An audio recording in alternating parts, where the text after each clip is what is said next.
am dressed and I am ready. Yes, you are. That was so beautiful. It's a beautiful space. Absolutely really stunning. So here to guide us through a TrapSoul yoga class is the Village's very own yoga instructor, Erica Gittens. Welcome to the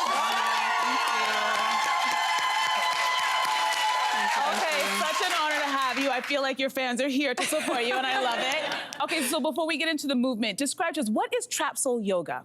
So we like to say that it is a vibe. So for us, it is basically it's our signature beginner-friendly level class.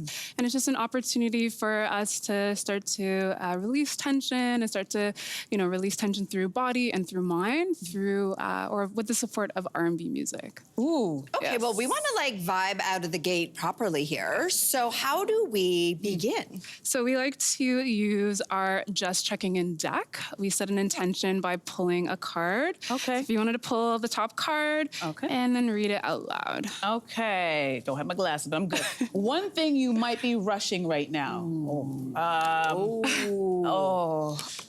know what? Downtime. I never give myself enough. It's always like when I have downtime, I feel like I should be doing something else, so then I stop doing it, and then I start doing other things. So that's the thing that I rush. I think one thing I might be rushing right now is I think I'm rushing through parenthood a little bit. I think I'm not appreciating my daughter where she is right now. And I'm always thinking, how do I get her to the next, to the next, to the next? Yeah. So I think I'm rushing parenthood. No, these are big ones. Okay. All right, so I'm ready to slow it down. I don't know about you, Mel, but I'm ready to slow it down. So let's get to our first pose. It's called Bond Angle Pose. Yes. Never heard that one before. Yeah, so let's have a seat towards the back of our mat.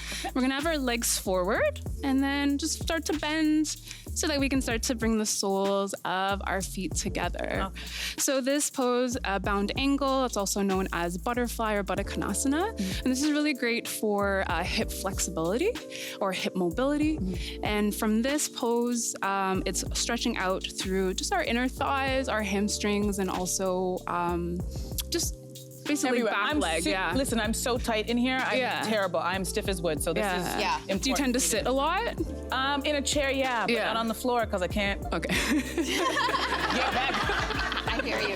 Folding up the legs is a challenge. I realize I do not have a lot of hip mobility, but if anybody wanted to make this harder, if I wanted to do this a little bit more challenging. So you can add a bend forward. So let's try that together. We'll just take an inhale, just lengthening through the crown of our head, and then we're gonna exhale, start to hinge forward. We can start to round back, chin towards chest.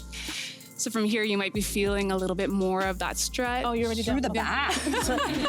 No, you're still down there. No, we're still there. And Melissa, since you like more intensity, you can draw your feet a little bit closer towards you or to lessen a little bit forward. So you get to pick and choose. We like that. We like that. Okay, so our next move is child pose, which I think most people know child pose, but you say to do it with intention. What does that mean? Yeah, so for us, let's take our time. We're actually gonna add a blanket for this. So if you want, it's an option. And we'll just start to bring our legs into cross-legged and just rolling our blanket out just to the width of our mat. So this is really great for anyone who has sensitive knees, just to have that extra padding. Okay.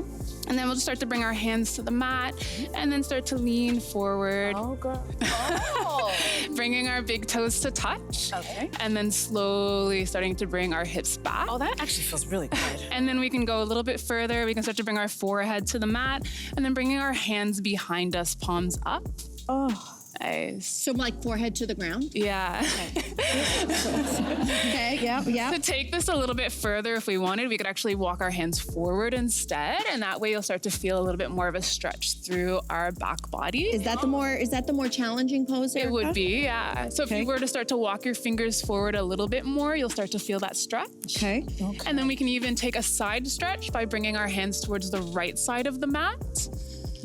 Or left side, either side. It doesn't look sexy, but it feels so good. Yeah. And then we'll just go the other side. We always want to balance things out. So over to the other side. This does feel really, really good. Yeah. So just stretching the ankles, the shins, and our quads. So listen, I'm always asking for the more challenging because the fitness buff in me is where's the pain? Yeah. Where's the challenge? But you say it's actually maybe counterproductive, that in fact, that's not the approach I should be taking. Yeah, I mean, a healthy amount of challenge is always great for strengthening and stretching, but we always want to think about the other side of that, and that is recovery and therefore rest. So for me, you know, the sort of the more challenging yoga stuff was more where I went. But it wasn't until I did a restorative class that I really saw like how resistant my body was. Okay. And I've learned over time that when we do these poses, it activates our relaxation response. So our parasympathetic nervous system, which is responsible for rest and digest. Yeah, So we're always in fight or flight, but we can also change I would love to that. start off my morning with these stretches. It feels Yeah. really, really good. All right, so our next pose is a forward bend pose. Yes. Walk us through this one. So we're gonna place our hands onto the mat just so we can get some grounding, and then starting to lean forward so that we can tuck our toes. Okay. And then we're gonna push away from the mat so we can start to hover our knees and start to walk our hands so that the soles of our feet come to the mat. Okay. Nice, you got it. And from here, we can have a nice gentle bend. We can also bring a hand to either elbow and then just allow our head to drop and maybe a little bit of a sway from side to side. Oh, This is so nice. so good. So this is strengthening or stretching out our whole back body from the sole of our feet to our forehead, actually. Right. Oh, this is good. So to end our practice, how do we make sure we are still being intentional with where we started from? Yeah, so I mean, we've been in this for a while, so we can start to roll up slowly. And again, taking our time as we want to with these practices. Oh, that's nice. And just here at the top, just starting to feel that sense of balance again. And we can always close by just placing a hand on heart and a hand on belly. Let's just take a breath in and a breath out. And we can end by saying, I deserve to be well. I deserve to be well. Yeah, that's beautiful. That feels beautiful. Erica, thank you so welcome. much. Thank you for setting the vibe and helping us to download. That was great. Thanks again. Hey there, what did you think? Drop your comments below and join the conversation. And don't forget to like and subscribe so you can find more on everything from food and fashion to pop culture and current events. See you soon.